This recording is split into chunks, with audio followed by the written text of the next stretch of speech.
Hello dear students, welcome back to my YouTube channel. आज की जो हमारी वीडियो है उसमें हम सीखेंगे कि how can we make the journal entries. ये बहुत ही इजी मेथड है जर्नल एंट्री सीखने का। I have selected the 10 basic journal entries and इसको समझने के पहले you need to know the types of account. तो अब तक अगर आपने मेरी टाइप्स ऑफ अकाउंट की वीडियो नहीं देखी है तो उसका लिंक मैंने डिस्क्रिप्शन बॉक्स में दे दिया है, आप पहले उसे देखें and then you follow up with this video. Okay, तो चलिए आज हम स्टार्ट करते हैं। ना the first entry, journal entry जो है एक्चुअल में एक इंट्रोडक्शन हम पढ़ लेते हैं। जर्नल एंट्री जो है that is the book of original entry. Why the book of original entry? Because जितनी भी बिजनेस ट्रांजैक्शन होती हैं उसका सबसे पहला record in a sequential manner, मतलब एक सीक्वेंस में अरेंज किया जाता है सबसे पहले जर्नल में। Therefore the journal is called the book of original entry.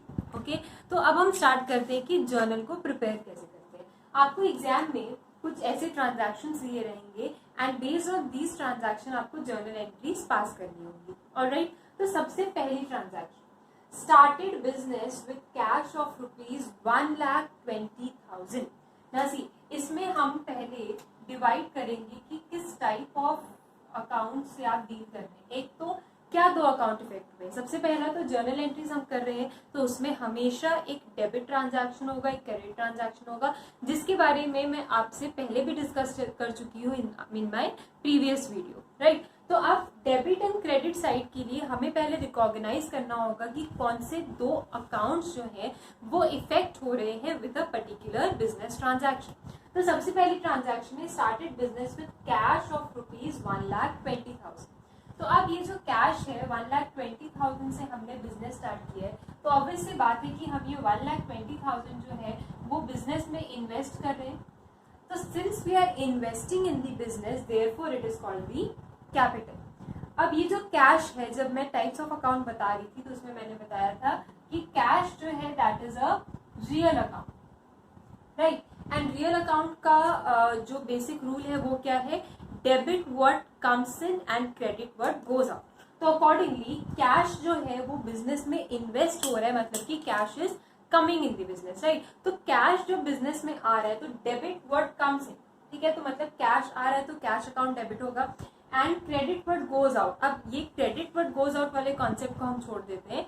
अब हमने ये भी डिस्कस किया था कि अमेरिकन मेथड में क्या होता है कि जो कैपिटल है, ठीक है, या जो लाइबिलिटी है, when it increases it is written on the credit side of the account. Right, तो लाइबिलिटी है, कैपिटल एक तरीके की लाइबिलिटी है हमारे बिजनेस के लिए। तो since the capital is increasing will credit the capital in our journal entry. Okay, तो उसको बनाने से पहले अब फॉर्मेट देख लेते हैं।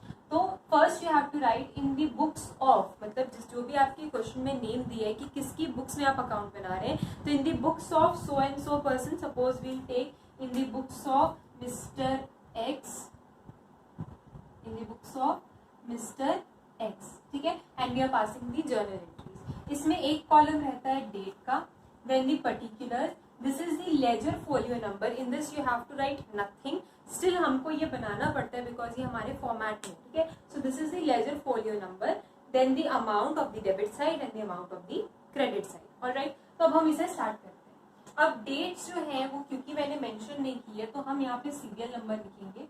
Now while writing the date, अब हम यहाँ ध्यान देंगे, मतलब यहाँ पे जो हम लोग सीरियल नंबर लिखेंगे उसमें आप ध्यान दीजिएगा कि आपको सीक्वेंशियल ऑर्डर में ही सब लिखना है। राइट, तो Nancy started business with cash of ₹1,20,000।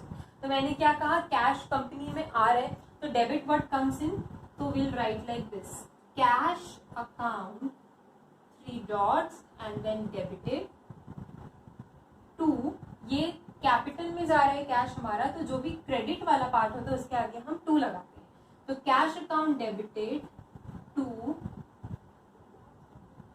Capital account. Right, तो अब अमाउंट कितना होगा, कितना कैश हमारे बिजनेस में आ रहा है, 1,20,000। तो यहाँ पे हम लिख देंगे 1,20,000 debit side and 1,20,000 credit side. Credit के सामने क्रेडिट का अमाउंट, डेबिट के सामने डेबिट का अमाउंट। अब ये हो गई हमारी जर्नल एंट्री कंप्लीट। बट इसके एंड में आपको एक लिखना होता है नरेशन, जो कि बीइंग से स्टार्ट होता है। सो आपको खाली क्या करना है, आपको ये बीइंग वर्ड लिख के इस ट्रांजैक्शन को कॉपी डाउन कर देना है। Alright, so being business started with cash.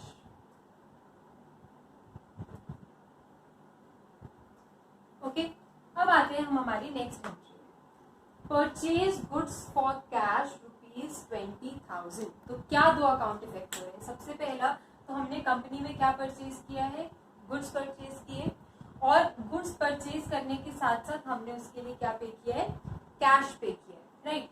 तो अब जो गुड्स है, हमेशा याद रखिएगा कि जब भी हम अकाउंट्स में जर्नल लेजर या कोई भी ऐसी ट्रांजैक्शंस करते हैं, तो अगर एक एसेट है तो will mention the name of that particular asset. जैसे कि अगर आप फर्नीचर परचेज करेंगे तो आपको फर्नीचर लिखना पड़ेगा, अगर आप लैंड एंड बिल्डिंग परचेज करते हैं तो आपको लैंड एंड बिल्डिंग लिखना पड़ेगा। But in the case of goods, अगर आप गुड्स परचेज करते हैं तो आपको परचेजेस वर्ड यूज करना है, एंड अगर आप गुड्स सेल करते हैं तो आपको सेल्स वर्ड यूज करना है। ऑलराइट, तो अब यहाँ पे देखते हैं, purchase goods for cash ₹20,000, right. तो अब गुड्स हम परचेज कर रहे हैं, तो एक गुड्स जो है वो हमारी कंपनी में आ रहा है and cash is going out. Alright, तो अब ये जो गुड्स आ रहे हैं, गुड्स जो है वो हम मान लेते हैं कि ये रियल अकाउंट का पार्ट है and cash is also part of real account. अब रियल अकाउंट का रूल क्या है, debit what comes in and credit what goes out, right. तो अब गुड्स जो हम परचेज कर रहे हैं वो गुड्स हमारे पास आ रहे हैं। वैसे यूजुअली जो परचेज अकाउंट है that is a part of nominal account, but to make your understanding better and easier हम यहाँ कंसीडर कर लेते हैं कि purchases is a part of real account. मतलब गुड्स जब आते हैं तो debit word comes in and उसके लिए हम कैश पे कर रहे हैं तो credit word goes out, right. तो इसकी जर्नल एंट्री क्या हो जाएगी, दी गुड्स आर कमिंग, तो बट हम गुड्स वर्ड नहीं यूज कर सकते, तो will write purchases account debited to what is going out, cash is going out, so purchases account to cash account and we'll write the amount 20,000. Alright, अब यहाँ पे आप नरेशन खुद से लिख लीजिएगा, बीइंग लिख के जो भी आपका क्वेश्चन है वो सेम कॉपी डन कर लीजिएगा। Next is bought furniture worth ₹8,000 from Kumar and sons. तो अब इसमें क्या क्या इफेक्ट हुआ है, सबसे पहला कंपनी में क्या आ रहा है, furniture is coming in and हम किससे परचेज कर रहे हैं, फ्रॉम कुमार एंड सन्स। अब इसमें इस पूरे ट्रांजैक्शन में कहीं भी कैश वर्ड या बैंक वर्ड मेंशन नहीं है।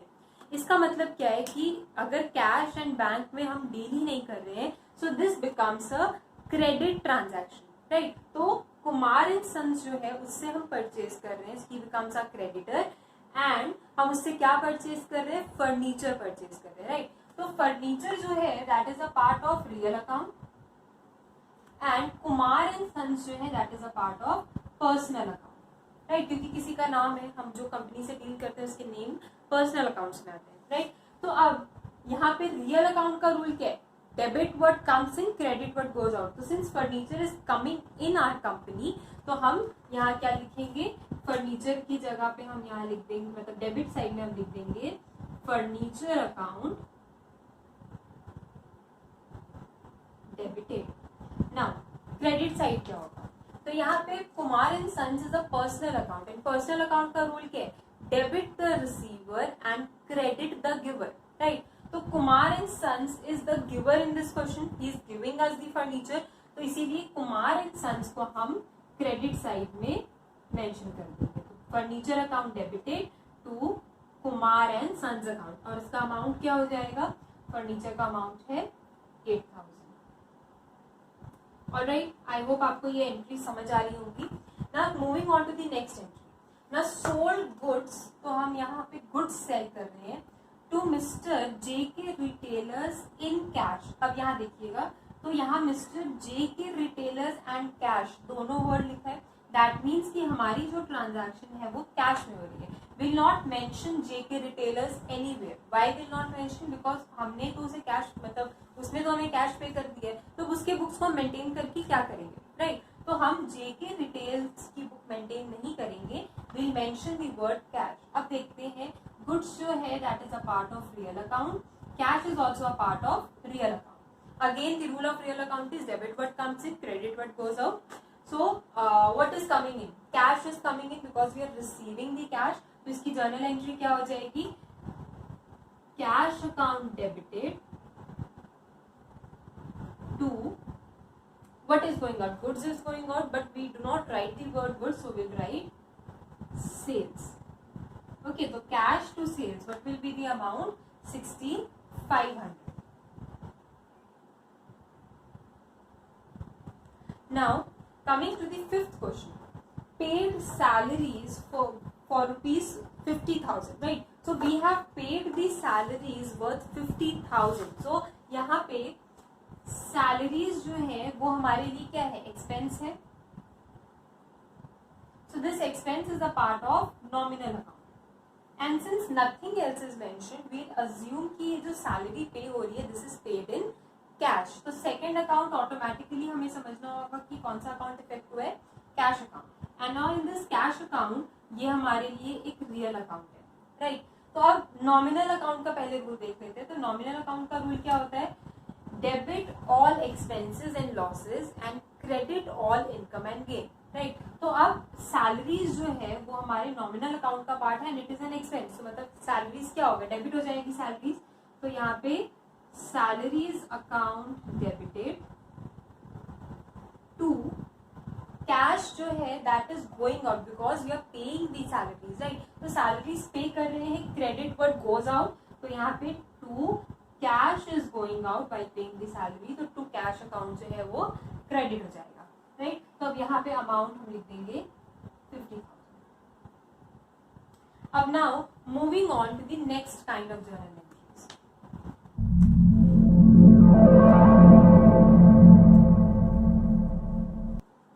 तो हमारी जो नेक्स्ट ट्रांजैक्शन है that is the rent received rent of rupees 20,000.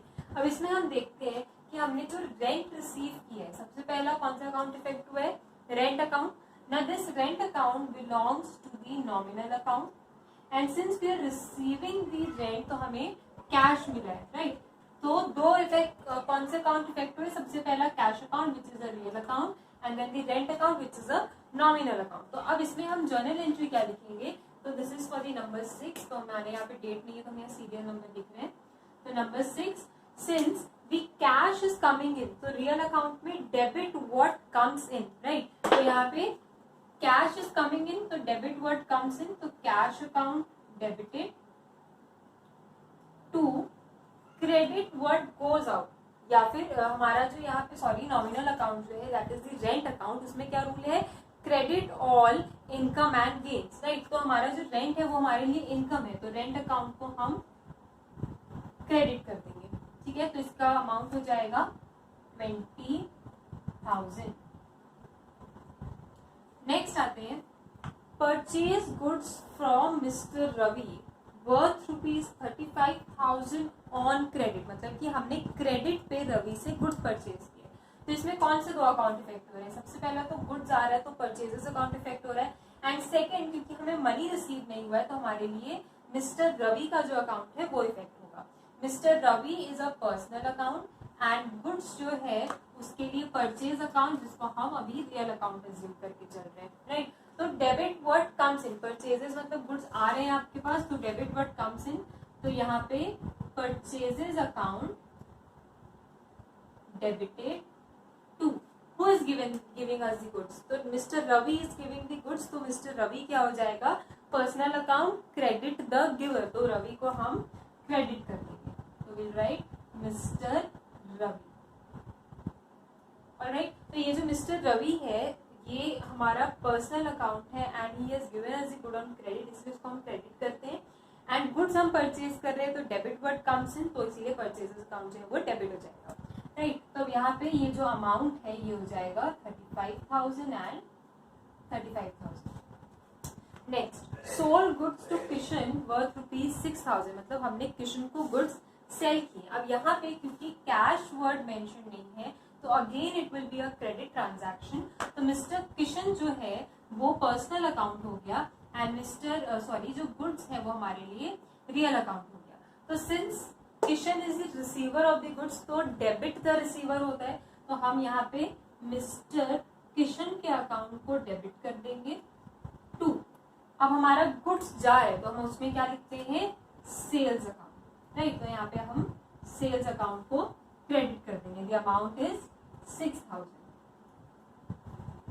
Alright, now coming to the second last transaction, received commission through check rupees 8000. मतलब हमें 8000 की कमीशन मिली है चेक के थ्रू. तो क्या क्या अकाउंट इफेक्ट हुए, सबसे पहला तो कमीशन अकाउंट इफेक्ट हुआ. सेकेंड है कि we are receiving it through cheque, मतलब कि हमारा जो बैंक अकाउंट है that is getting effected. Commission account जो है that is the part of nominal account because commission is a kind of income. अगर रिसीव्ड होता है तो वो इनकम होता है, अगर पेड होता है तो वो एक्सपेंस हो जाता है. ऑलराइट, तो चेक अकाउंट या बैंक अकाउंट आप बोल सकते हैं, that is a part of your real account. ठीक है, तो अब आपको इनकम आ रही है तो डेबिट व्हाट कम्स इन. तो यहाँ पे बैंक में आपकी मनी आ रही है तो बैंक अकाउंट जो है that will be debited to commission. जो है वो आपके लिए एक तरीके की इनकम है, तो credit all income and gains. तो आप कमीशन को क्या कर देंगे, क्रेडिट कर देंगे. तो टू कमीशन रिसीव्ड हम लिख सकते हैं यहाँ, और अमाउंट हो जाएगा 8000.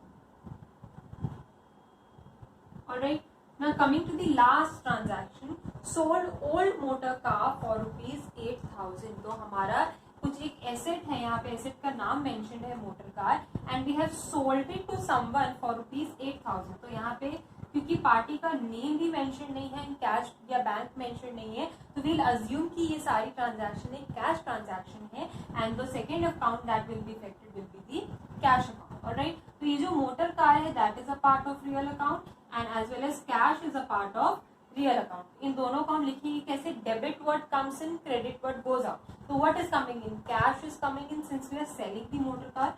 So cash account debited to motor car account. We don't write old motor car, we write motor car only. Okay, so the amount is 8000. I hope you have understood all the journal entries today. In the next class we will discuss the trade discount and the cash discount and how we will show these two trade and cash discounts in the books. Till then, stay tuned. Thank you for watching my video.